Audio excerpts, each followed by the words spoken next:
कुछ एमसीक्यूज हम यहाँ पे सॉल्व करेंगे। So question number 1, which of the following can be the reasons for greater biological productivity at the tropics as compare to the temperate reason.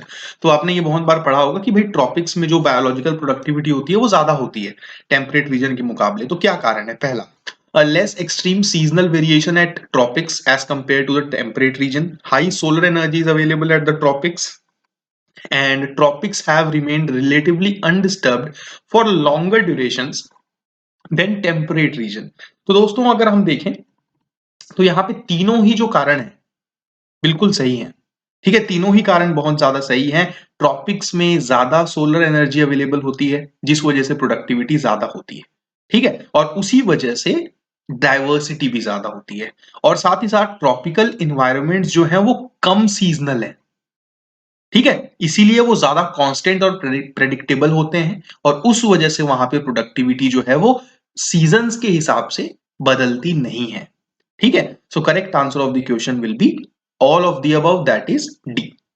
तीसरा statement भी यहां पे पूरी तरीके से करेक्ट है। ट्रॉपिकल लैटिट्यूड जो है वो अनडिस्टर्ब्ड रहे हैं मिलियंस ऑफ ईयर्स के लिए। ठीक है, तो उन्हें छेड़ा नहीं गया, जिस वजह से उनकी जो बायोलॉजिकल प्रोडक्टिविटी है वो कम नहीं हुई। Question number 2, global risk report 2021 इनमें से किसके द्वारा रिलीज किया गया है? So United Nation Environment Programme, Financial Action Task Force FATF, World Economic Forum, या फिर वर्ल्ड बैंक। करेक्ट आंसर होगा दोस्तों इसका World Economic Forum, that is WEF। ठीक है, WEF की ग्लोबल रिस्क रिपोर्ट जो ये कहती है कि भाई ग्लोबल इकोनॉमी को इन्वायरमेंटल रिस्क का खतरा है।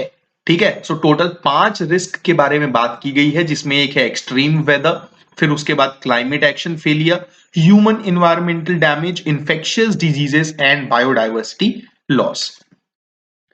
देन आते हैं क्वेश्चन नंबर 3 की तरफ। यहाँ पे आपके सामने दो स्टेटमेंट्स हैं। पहला, the gharials are found in North Indian rivers of Ganga, Yamuna, Chambal and their tributaries. In India gharials were reintroduced into the Beas conservation reserve या फिर बीज कंजर्वेशन रिजर्व। दोनों स्टेटमेंट्स यहाँ पे अगर हम देखें तो बिल्कुल करेक्ट है। घड़ियाल रीइंट्रोडक्शन, ठीक है, पंजाब सरकार का एक एम्बिशियस प्रोग्राम है, और साथ ही साथ गंगा, यमुना, चंबल और उनकी ट्रिब्यूटरीज में नॉर्थ इंडियन रिवर्स में आपको घड़ियाल दिख जाएगा। सो दोनों स्टेटमेंट सही होंगे। सही जवाब होगा इसका सी, दैट इज बोथ 1 and 2। आते हैं क्वेश्चन नंबर 4 की तरफ। Consider the following statements. Most of India's trade with Central Asian countries comes from Kazakhstan's oil exports to India. Chabahar connects India to Central Asian countries by road and rail through Iran. तो आपने ये जरूर पढ़ा होगा Chabahar port के बारे में, और साथ ही साथ इंडिया सेंट्रल एशिया ट्रेड हालांकि स्मॉल है, ओके, लगभग अगर हम देखें तो $2 बिलियन, ठीक है, उससे भी कम है, जिसमें से ज्यादातर जो है वो Kazakh oil exports to India जो है वहां से आता है। तो पहला स्टेटमेंट भी पूरी तरीके से यहाँ पे सही है, और सेकंड स्टेटमेंट तो सही है ही। ठीक है, पाकिस्तान आपको पता है, पाकिस्तान ने एक तरीके की ब्लॉकिंग की हुई है, ओके, लैंड ट्रेड के ऊपर, तो उस वजह से चाबहार पोर्ट की जरूरत बहुत ज्यादा है ताकि हम सेंट्रल एशियन कंट्रीज के साथ जुड़ पाए, ठीक है, रोड और रेल के through. So correct answer of the question will be D, क्योंकि यहाँ पे आपसे इनकरेक्ट पूछा है, दोनों सही हैं, इसलिए इसका आंसर होगा D. Question number 5, in the year 2021 India hosted which of the following international events?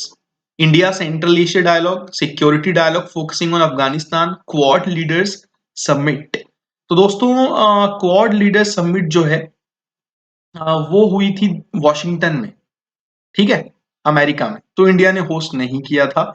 हाँ, इंडिया सेंट्रल एशिया डायलॉग जो कि इंडिया ने होस्ट किया था, और साथ ही साथ security dialogue focusing on Afghanistan, वो भी उसके 1 महीने बाद इंडिया ने होस्ट किया था। सो करेक्ट आंसर होगा इसका 1 and 2, तीसरा गलत होगा, सही जवाब है। Question number 6, regarding root bridges, बहुत ज्यादा इंपॉर्टेंट है और इससे रिलेटेड एमसीक्यू यूपीएससी ने प्रीलिम्स में भी पूछा है। So root bridges in India are located at Mawlynnong in Meghalaya. Such bridges have been developed by Khasi villagers by weaving the root of ficus trees. So दोस्तों यहाँ पे भी इनकरेक्ट आपसे पूछा है, दोनों स्टेटमेंट्स करेक्ट होंगे। सही जवाब होगा इसका भी neither 1 nor 2। पढ़ना इसके बारे में। Question number 7, Agni P is a canterized missile that has a range of up to 2000 km. Canisterization of missiles reduces the time required to launch the missile while improving the storage and ease of handling. INS Virat is India's first indigenous aircraft carrier. 3 statement यहां पे आपके सामने हैं. So guys देखिए, जब भी हम बात करते हैं अग्नि-P, ठीक है, ये एक 2 stage canisterised solid propellant missile है. इसके बारे में आप पढ़िए, इसके फीचर्स पढ़िए. ठीक है, रेंज 2000 किलोमीटर, बिल्कुल पहला स्टेटमेंट पूरी तरीके से यहाँ पे क्या है, सही है. उसी तरीके से अगर हम बात करें कैनिस्टराइजेशन की, सो कैनिस्टराइजेशन इसलिए कराया जाता है ताकि जो मिसाइल को लॉन्च करने में जो समय लगता है वो कम हो सके. ठीक है, और साथ ही साथ ईज ऑफ हैंडलिंग भी वहां पे हो. ठीक है, सो यहाँ पे स्टेटमेंट जो है वो पूरी तरीके से करेक्ट है. देश का पहला इंडिजीनियस एयरक्राफ्ट कैरियर विक्रांत है, विराट नहीं. सो तीसरा स्टेटमेंट फॉल्स होगा. सही जवाब होगा इसका सी, that is 1 and 2. If the government set up a dedicated non-lapsable fund for defense and internal security, it can receive funds to it from which of the following sources? ठीक है, तो यहाँ पे ये बोला जा रहा है कि अगर सरकार एक नॉन लैप्सेबल फंड बनाती है डिफेंस के लिए, इंटरनल सिक्योरिटी के लिए, तो उस पर्टिकुलर फंड में इनमें से कहां से वो पैसे रिसीव कर सकती है. Consolidated fund of India, proceeds from the monetisation of surplus defence land, disinvestment proceeds of defence public sector undertakings. So दोस्तों करेक्ट आंसर होगा इसका डी. ठीक है, सारे यहां पे पूरी तरीके से करेक्ट होंगे.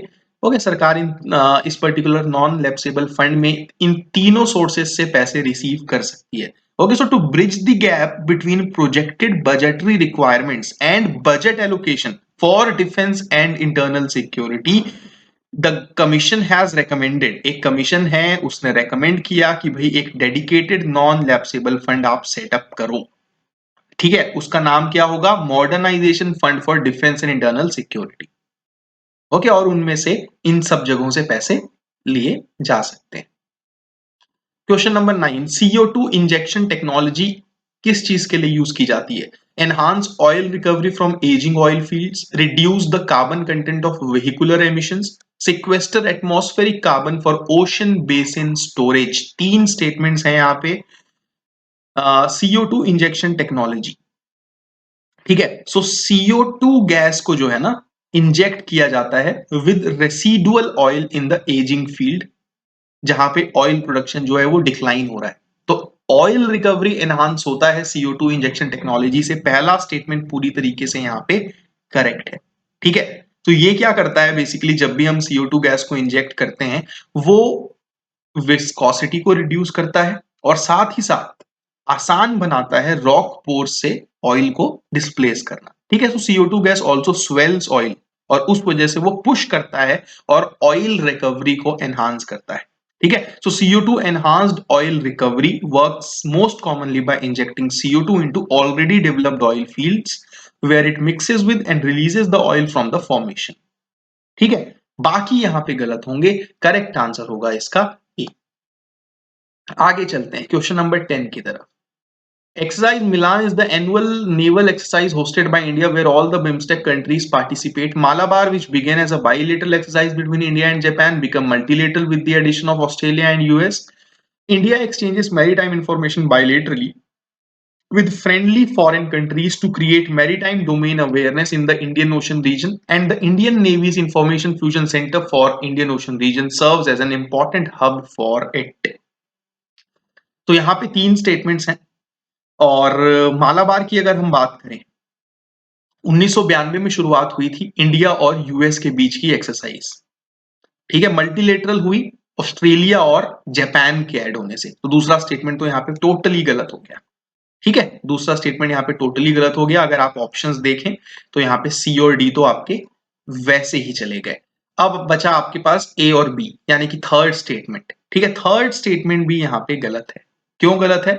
क्योंकि ये जो मैरीटाइम डोमेन अवेयरनेस जिसकी हम यहाँ पे बात कर रहे हैं, ठीक है, सो इंडिया जो है वो मैरीटाइम इंफॉर्मेशन बायलेटरली एक्सचेंज करता है with friendly foreign countries to create maritime domain awareness. Sorry, तीसरा स्टेटमेंट यहाँ पे सही है दोस्तों.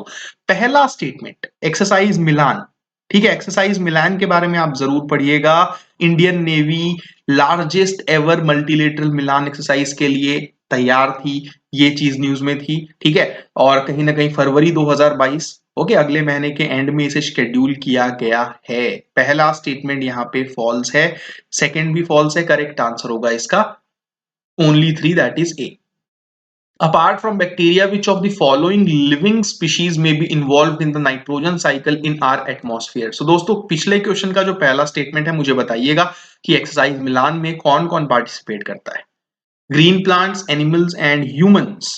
ओके, सो बैक्टीरिया के अलावा कौन से लिविंग स्पीशीज जो हैं वो नाइट्रोजन साइकिल में इन्वॉल्व हैं, ये आपको यहाँ पे पूछा गया है। करेक्ट आंसर होगा इसका ऑल ऑफ दी अबव। ठीक है, प्लांट्स की अगर हम बात करें, सो प्लांट्स जो हैं they take up nitrates, nitrites, amino acids में कन्वर्ट करते हैं।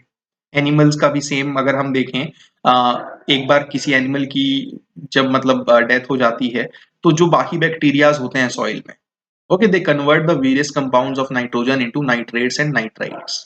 ठीक है, सो सारे यहाँ पे सही होंगे। करेक्ट आंसर होगा इसका D. Which of the following states population growth is around और equal to India's population growth rate? So दोस्तों, पॉपुलेशन ग्रोथ रेट अगर हम देखें, चंडीगढ़, उत्तराखंड, असम, ठीक है, वो बराबर है इंडिया के पॉपुलेशन ग्रोथ रेट के 17%। So correct answer is A. Factual सवाल था ये।